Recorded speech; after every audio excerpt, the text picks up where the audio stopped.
नमस्कार मित्रांनो, तुमचे स्वागत आहे माझ्या एका नवीन व्हिडिओमध्ये. मागच्या व्हिडिओमध्ये आपण कार्बोहायड्रेट म्हणजे काय, त्याचे टाईप्स वगैरे आणि त्याची कॅटेगरी काय पडते ते आपण डिस्कस केलेलं आहे.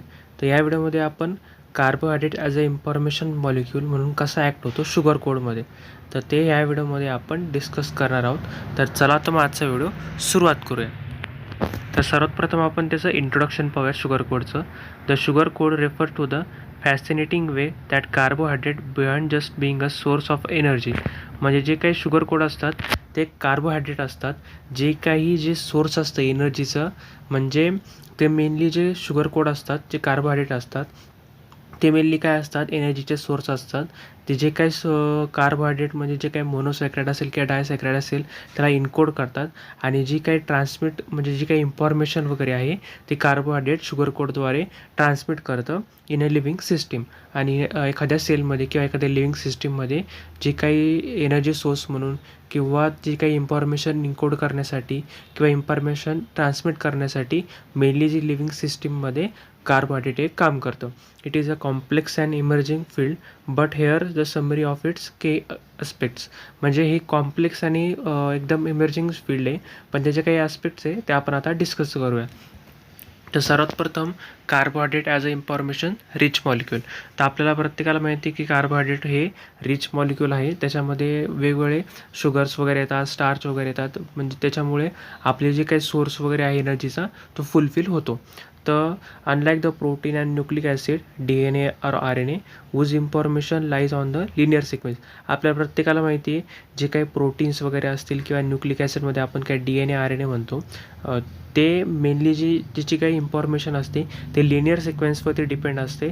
पण जे काही कार्बोहायड्रेट असतं जे काही इन्फॉर्मेशन इन्कोड करतं ते मेनली 3D स्ट्रक्चरमध्ये किंवा ब्रँचिंग पॅटर्नमध्ये आपल्याला पाहायला मिळतं.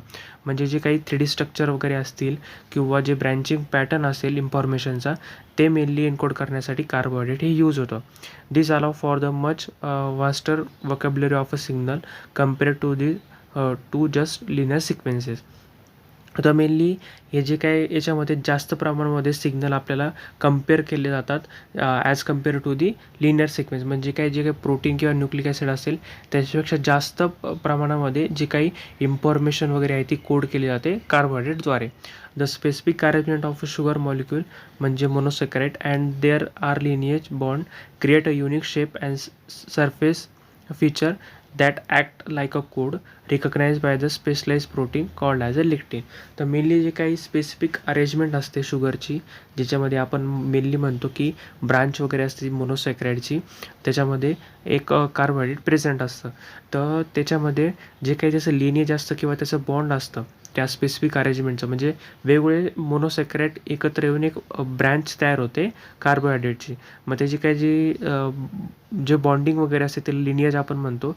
जे काही त्याच्याद्वारे ते एक शेप क्रिएट करतं आणि त्याच्या सरफेसवरती आणि ते सरफेस काय करतं, कोड जे काय असतील ते इनकोड करायला चालू करतं आणि जेणेकरून जे इन्फॉर्मेशन आहे ती लवकर पास होईल. आणि हे काही रिकग्नाइज करण्यासाठी एक स्पेसिफाईड प्रोटीन त्यात वापरला जातो, त्याचं मेनली नाव आहे लिक्टिन. तर पुढच्या काही व्हिडिओमध्ये आपण स्पेसिफिक लिक्टिन म्हणजे काय ते डिस्कस करणार आहोत. तर आता लक्षात घ्या की लिक्टिन हे स्पेसिफाईड प्रोटीन आहे जे काही रिकग्नाइज करतं जे कार्बोहायड्रेटवरचे जे काही इन्फॉर्मेशन आहे ती इनकोड करायसाठी. तर हे झालं इन्फॉर्मेशन म्हणजे त्याचं मेनली वर्क कसं चालतं. तर मेनली आता शुगर कोडचे फंक्शन वगैरे काय ते आता आपण पाहूयात. सेल टू सेल कम्युनिकेशन हे पहिलं त्याचं फंक्शन आहे.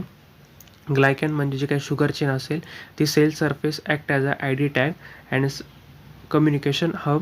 म्हणजे जे काही आपल्याला माहिती आहे मगाशी मी बोललो, ज्याचे काही सरफेसवरती ॲज अ ID टॅग म्हणून असतं आणि त्याच्यामध्ये कम्युनिकेशन हब म्हणजे जास्त प्रमाणामध्ये इन्फॉर्मेशन इन्कोड करण्याची आणि त्याच्यात जास्त इन्फॉर्मेशन साठलेली असते. Directly interaction between the cell influencing the process like a growth, differentiation and immuno response. आणि जेणेकरून जी काही इनकोड केलेले जे इन्फॉर्मेशन असते मग ते सेलपर्यंत पोहोचवतं आणि त्याच्यामुळे इंटरॅक्शन होतं सेलसोबत, डायरेक्टली इंटरॅक्शन होतं. आणि जी काही सेलला एखादा इन्फॉर्मेशन पाठवायची असेल किंवा एखादं त्याचं ग्रोथ फॅक्टर वगैरे वाढवायचं असेल किंवा त्याचं डिफरन्सिएशन करायचं किंवा इम्युनो रिस्पॉन्स जनरेट करायचा असेल तर मेनली कार्बोहायड्रेट हे म्हणजे शुगर कोड हे मेनली तिथे यूज होतं, म्हणजे डायरेक्टली इंटरॅक्शन होते तिथे, त्यामुळे ते हेल्पफुल होतं लगेच इन्फॉर्मेशन इन्कोड करायला. त्याच्यानंतर पॅथोजन रिकग्निशन हा त्याचा दुसरा मेन इम्पॉर्टंट फंक्शन आहे. The specific sugar pattern on the pathogen are recognise by the lectin on immuno cell and triggering the defence mechanism. तर मेनली एखादा जर पॅथोजन आपल्या बॉडीमध्ये एंटर झाला असेल ते रिकग्नाइज करण्यासाठी तर मेनली हे जे काही लेक्टिन असतील ते इम्युनो सेलवरती असतात आणि जेणेकरून जे काही एक स्पेसिफिक शुगर पॅटर्न तिथे जनरेट होतो आणि त्या पॅथोजनवरती, आणि ते रिकग्नाइज केलं जातं. लेक्टिन रिकग्नाइज करतं आणि डिफेन्स मेकॅनिझम म्हणजे आपल्या इम्युनो सिस्टीमला इन्फॉर्मेशन पाठवतं की एखादा पॅथोजन आपल्या बॉडीमध्ये एंटर झाला आहे तर त्याच्या अगेन्स्ट आपले जे काही अँटीबॉडी असतील ते जनरेट करायला आणि तिथून म्हणजे काही डिफेन्स मेकॅनिझम ते ट्रिगर होतं. हे त्याचं दुसरं मेन फंक्शन आहे. The development and organ function. The glycan guide to the cell migration, adhesion and differentiation during the development and influence the organ function in adult. तर मेनली जे डेव्हलपमेंटमध्ये किंवा organ फंक्शनमध्ये मेनली हे जे काय शुगर कोड असतं ते काम करतं.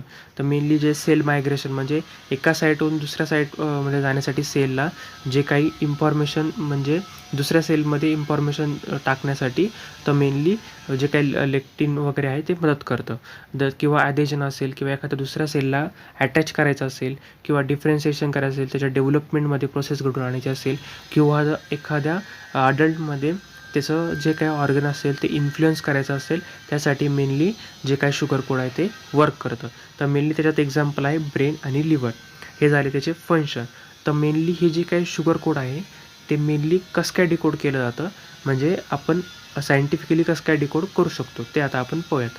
Researcher are actively deciphering the code by studying the interaction between the specific glycan structure and their corresponding lectin pattern. तर मेनली हे जे काही बॉन्डिंग वगैरे असेल किंवा जे काही स्ट्रक्चर वगैरे असेल ते मेनली रिसर्चर कसे स्टडी करतात, जेणेकरून जे काही इंटरॅक्शन असतं, जे काही मोनोसॅक्राइडचं ग्लायकॉनचं जे काही शुगर चेनची जी स्ट्रक्चर असतं ते कोणत्या लेक्टिन पार्टनरबरोबरती करस्पॉन्ड आहे किंवा अटॅच आहे त्याच्यावरून मग ते जे काही शुगर कोड असेल तो डिटेक्ट होतो. This involve the advance technique like x-ray crystallography, mass spectrometry आणि त्याच्यामध्ये कम्प्युटेशनल मॉडेलिंग. तर मेनली हे जे काही ॲडव्हान्स टेक्निक वगैरे वापरून जेणेकरून जे काही स्ट्रक्चर वगैरे असेल किंवा लेक्टिन पार्टनर कसा ओळखता ते मेनली त्याच्यात 3 टेक्निकने आपण करू शकतो. एक्सरे क्रिस्टलोग्राफी आणि मास स्पेक्ट्रोमेट्री आणि मॉडेलिंग वगैरे करून किंवा सिक्वेन्सिंग वगैरे करून आपण ते कॉम्प्युटराईज आपण ते पाहू शकतो. Understanding the sugar code hold the immense potential for developing the new therapy. आणि मेनली याच्यामुळे जे काही न्यू थेरपी आपल्याला अंडरस्टँडिंग म्हणजे माहीत पडतात त्याच्यामध्ये mainly targeting the specific glycan lectin interaction in a disease like a cancer and inflammation. तर मेनली जे काही स्पेसिफिक एखादं शुगर चेनची किंवा लेक्टिनचं जर इंटरॅक्शन होत असेल तर मेनली त्याच्यामध्ये कोणता डिसीज हा मेनली आहे किंवा कॅन्सर की आहे किंवा इन्फ्लॅमेशन झाले तर त्याच्यावरून आपल्याला नेमकी टार्गेट कोणतं आहे ते आपल्याला समजतं. Designing the drug with tailored sugar structure or enhance the delivery आणि टार्गेटिंग. तर मेनली याच्यामुळे जे काय शुगर स्ट्रक्चरमुळे मेनली ड्रग डिझाईन करण्यासाठी मदत होते, जेणेकरून त्याची डिलिव्हरी म्हणजे जिथं त्याला गरज आहे त्या ड्रगची तिथपर्यंत त्याचं डिलिव्हरी करणं किंवा त्याला तिथं पाठवणं किंवा टार्गेटिंग करणं याच्यामुळे आपल्याला सोपं होतं. Creating the biomimetic material and mimic the natural glycan lectin interaction for the regenerative medicine. तर मेनली जे काही मेडिसिन वगैरे तयार करण्यासाठी किंवा एखादा नॅचरल ग्लायकॉन लेक्टिन इंटरॅक्शन जे होत असेल त्याला एखादा मिमिक मटेरियल तयार करून म्हणजे रिजनरेट करण्यासाठी मेडिसिनसाठी हे मेनली शुगर कोड हे वापरले जातात. तर मेनली ओव्हरऑल जर आपण तर पाहिलं the sugar code reveals the hidden language of life where the carbohydrate once thought the simple sugar are now recognized as a sophisticated information carrier shaping biological process in the profound ways.